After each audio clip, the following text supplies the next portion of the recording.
Pour la note de synthèse, on n'a pas de changement, ce sera toujours en 5 heures, on a les mêmes exigences en la matière.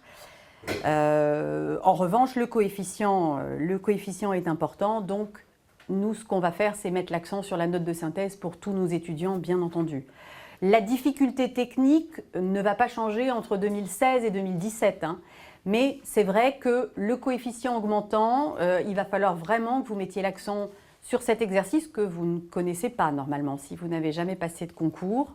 Donc, on est là pour vous aider à progresser sur cette nouvelle matière, finalement. C'est-à-dire que quand on arrive en cabinet d'avocat, on va nous demander de faire une recherche précise sur un domaine précis. On va donc élargir nos recherches, on va chercher partout, dans les articles de journaux aussi, parce que parfois il y a des choses qu'on ne comprend pas. On va chercher dans la doctrine, dans la jurisprudence, etc.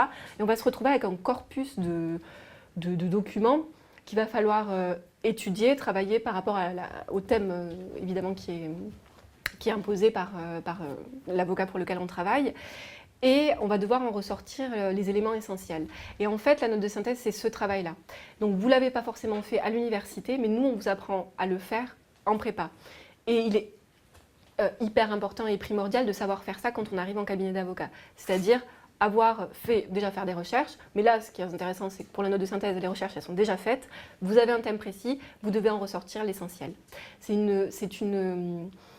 Je trouve que c'est peut-être pour moi, parce que j'aime beaucoup cette épreuve, mais c'est vraiment l'épreuve emblématique à l'écrit, en tout cas, de l'examen d'avocat.